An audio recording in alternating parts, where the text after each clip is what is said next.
Por eso es que cuando hablamos de los cuatro pecados, los cuatro pecados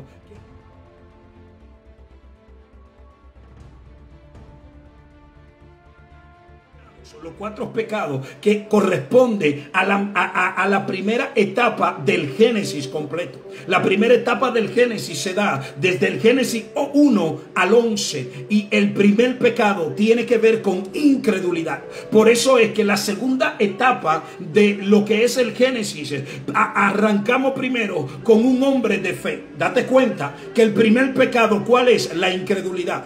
¿Por qué la incredulidad? Porque Dios le dijo al hombre y a la mujer: de todo árbol que esté en el huerto puede comer, pero del árbol de la ciencia del bien y del mal no va a comer. Decía, porque el día que de él coma, ciertamente vas a morir. ¿Y qué fue lo que le dijo la serpiente? No moriréis. Entonces ellos obedecieron más la serpiente. La serpiente estaba contradiciendo lo que estaba diciendo Dios. ¿Por qué? Porque la serpiente utilizó un juego de palabras. La serpiente estaba hablando de una muerte natural, pero Dios habló de una muerte espiritual que iba a llevarlo a una muerte natural. ¿Usted está entendiendo? Entonces, hay algo aquí, y es que el primer pecado de ellos tiene que ver con incredulidad, porque no creyeron la palabra de Dios. No la creyeron, hermano. Por eso es que usted tiene que entender que la desobediencia se hizo a raíz de no creer lo que Dios dijo.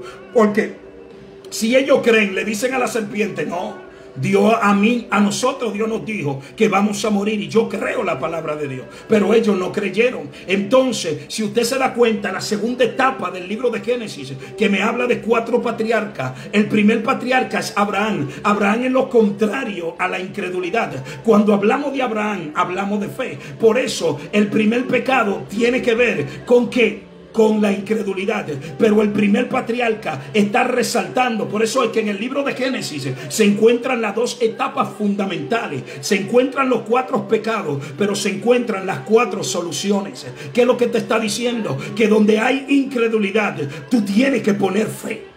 Eso es lo que te está diciendo. Pero no solo eso, cuando nos movemos al segundo pecado, tiene que ver cuando Caín mata a Abel. Ahí lo que se está poniendo por encima, ¿qué? Se está poniendo lo material por encima de lo espiritual. Ahora, cuando nosotros examinamos el segundo patriarca, dice que el primogénito de Abraham no era Isaac, sino Ismael. Pero ¿qué pasa? Aquí se está poniendo por encima la promesa de Dios, el hijo de la promesa, que el hijo de la esclava. Aquí se está poniendo la parte espiritual por encima de lo material. ¿Qué es lo que te está diciendo? Cuando Caín, que es el primogénito, el mayor, mata a Abel, te está diciendo que él puso lo material, puso las cosas que se ven, puso todo lo que no tenía que poner primero. Pero cuando hablamos de Isaac, Isaac tiene que ver con que Dios siempre va a poner lo espiritual primero. Ahí hay un llamado, y es que donde está lo material, usted tiene que poner lo espiritual.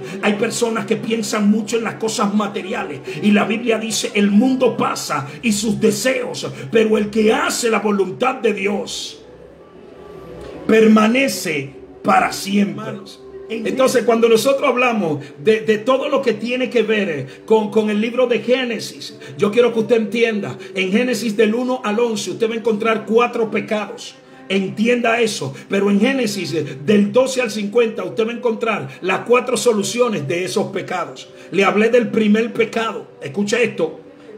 Haciendo el paréntesis, estamos en protección. Te hablé del primer pecado. El primer pecado tiene que ver con incredulidad. No creyeron a la palabra de Dios de que si comían del árbol iban a morir. Ahora, cuando usted encuentra en Génesis capítulo 12 que habla de Abraham, Abraham no era el principio de la incredulidad, sino el principio de la fe. En pocas palabras, lo que pasó en el Génesis, en Génesis capítulo 3, se soluciona en Génesis capítulo 12. Entonces, cuando usted se mueve al segundo pecado, que se encuentra del 1 al 11, que es el pecado que exhibe lo material, entonces usted encuentra en el segundo patriarca, en Isaac, que Isaac fue elegido por encima de Ismael. Recuerden que Ismael era el primogénito, Isaac era el segundo, pero el segundo estaba por encima, porque el segundo era el hijo de la promesa. Ahí hay un principio claro. Aquí nosotros estamos encontrando en el segundo pecado que se puso lo material por encima. Se puso lo material por encima de lo espiritual. Pero aquí se puso lo espiritual por encima de lo natural,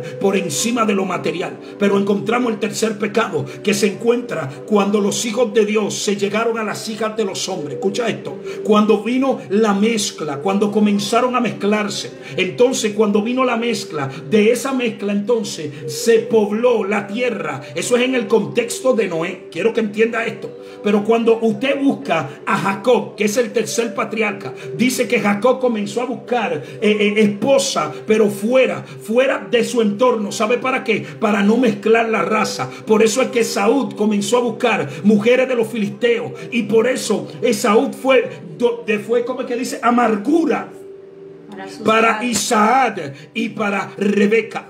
Fue amargura porque se vinculó, mezcló. Pero Jacob no. Entonces, de la mezcla, ¿de dónde vienen los 12 patriarcas? ¿De dónde vienen las 12 tribus? Usted se imagina que estas 12 tribus estuvieran mezcladas con los filisteos, estuvieran mezcladas con los cananeos, estuvieran mezcladas con este tipo de personas. No. Estas 12 tribus fueron, se vincularon. Por eso el padre Isaac le dijo, no, vete y vete donde la van, porque no quiero que se mezcle, que te mezcle con las mujeres de Canaán.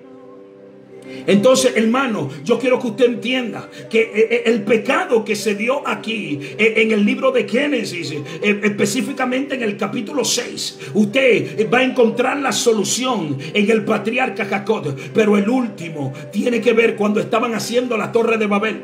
Dice la palabra de Dios que ellos se enaltecieron, quisieron llegar donde estaba Dios. Pero cuando entonces usted se traslada a José, usted ve una grandeza, pero detrás con Dios, una grandeza vinculada a Dios. Usted ve un ejemplo de humildad, usted ve un ejemplo de sometimiento, usted ve un ejemplo donde Dios exalta a José, pero lo exalta porque José le fue fiel.